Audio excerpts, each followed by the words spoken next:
بہت سے احمدیوں کو کثرت سے ہزارہا کو جو قانونی طور پر مجرم قرار دیتے ہوئے حکومت پاکستان نے ان کے خلاف مقدمات قائم کیے ہیں، ان مقدمات کا خلاصہ بھی آپ کے سامنے رکھتا ہوں اور جرائم کی فہرست بھی، کن کن جرائم کے وہ مرتکب قرار دیے گئے۔ اپنے آپ کو مسلمان کہا، اتنا سنگین گناہ کیا ہے، کلمہ طیبہ پڑھا، یہ اقرار کیا کہ لا الہ الا اللہ محمد رسول اللہ، خدا ایک ہے اور محمد اس کے رسول ہیں۔ اتنے بھیانک سنگین جرم کے نتیجے میں حکومت پاکستان ان پر مقدمے عائد کرتی ہے خود اپنی عدالتوں میں۔ کلمہ طیبہ کا بیج سینے پر آویزاں کیا، آیات قرآنیاں ان کے گھروں سے پکڑی گئیں۔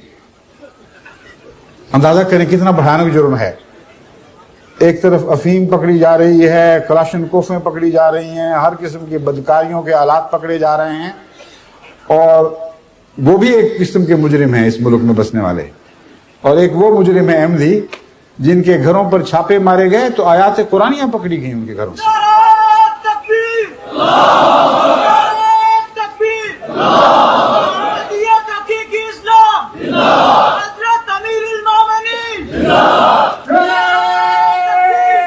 نہیں، ابھی جرموں کی فہرست ختم نہیں ہوئی، ذرا حوصلہ کریں، ابھی تو بڑے بڑے بھیانک جرم آنے والے ہیں۔ اور خیر جو ذرا بھی یہاں تک جرم کرنے والے ہیں احمدی کہ نماز پڑھتے ہوئے دیکھے گئے اور گواہ موجود ہیں کہ عبادت کر رہے تھے۔ آواز بند ہو گئی ہے، آواز ٹھیک کریں، آواز، میری آواز تو ٹھیک ہے، یہ یہاں خرابی ہو گئی ہے کچھ، کیوں جی آواز آ رہی ہے اب؟ ٹھیک ہے، میں یہ کہہ رہا ہوں کہ ابھی جرائم کی فہرست ختم نہیں ہوئی۔ جرائم کے جو مقدمات جاری کیے گئے ہیں احمدیوں کے خلاف، عدالتوں میں درج کروائے گئے ہیں، ان میں یہاں تک بھی بھیانک جرم احمدیوں کی طرف منسوب کیا گیا ہے کہ فلاں احمدی نماز پڑھتے دیکھا گیا اور گواہ موجود ہیں اس کے، وہ عبادت کر رہا تھا۔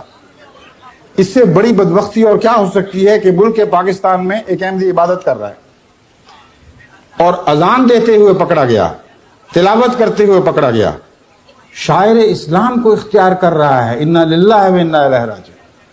ملک پاکستان میں جو لا الہ الا اللہ کے نام پر کہتے ہیں لیا گیا تھا، وہاں ایک احمدی شاعر اسلام کو اختیار کرنے کا جرم کر رہا ہے۔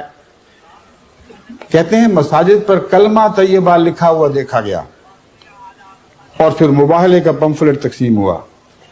یہ وہ جرائم ہیں جن کے نتیجے میں حکومت پاکستان اور حکومت پنجاب اور حکومت سندھ اور حکومت بلوچستان کی طرف سے 3308 مقدمات احمدیوں کے خلاف درج ہوئے ہیں۔ ان کی تفصیل میں جانے کی ضرورت نہیں، اور مزید بہت سی باتیں ہیں۔ میں یہ پوچھنا چاہتا ہوں کہ پاکستان کا یہ پینل کوڈ کس مذہب سے اخذ کیا گیا ہے؟ حضرت اقدس محمد مصطفیٰ صلی اللہ علیہ وآلہ وسلم پر جو قرآن نازل ہوا تھا، اس میں مندرج حدود اور دیگر سزاؤں میں کہاں یہ سزائیں درج ہیں، یہ جرائم درج ہیں کہ کوئی نماز پڑھے تو اس کے خلاف یہ کارروائی ہونی چاہیے، کوئی سلام کہے تو اس کے خلاف یہ کارروائی ہونی چاہیے، کوئی لا الہ الا اللہ کہے تو اس کے خلاف یہ کارروائی جاری ہونی چاہیے۔ تمام قرآن میں، تمام سنت محمد مصطفیٰ صلی اللہ علیہ وسلم میں، تمام احکامات حضرت اقدس محمد مصطفیٰ صلی اللہ علیہ وسلم میں ان جرائم کا کہیں کوئی ذکر دکھائی نہیں دے گا۔ لیکن ایک پینل کوڈ ضرور ہے جو ابو جہل کی پینل کوڈ تھی، جو عتبہ اور شیبہ کی پینل کوڈ تھی۔ اس پینل کوڈ میں اگر آپ جا کر دیکھیں تو یہ تمام جرائم وہاں درج دکھائی دیں گے۔ بس کس کا حکم اس ملک میں چل رہا ہے؟ ہمارے آقا و مولا محمد مصطفیٰ کا یا ابو جہل اور عتبہ اور شیبہ کا؟ یہ فیصلہ آپ کریں۔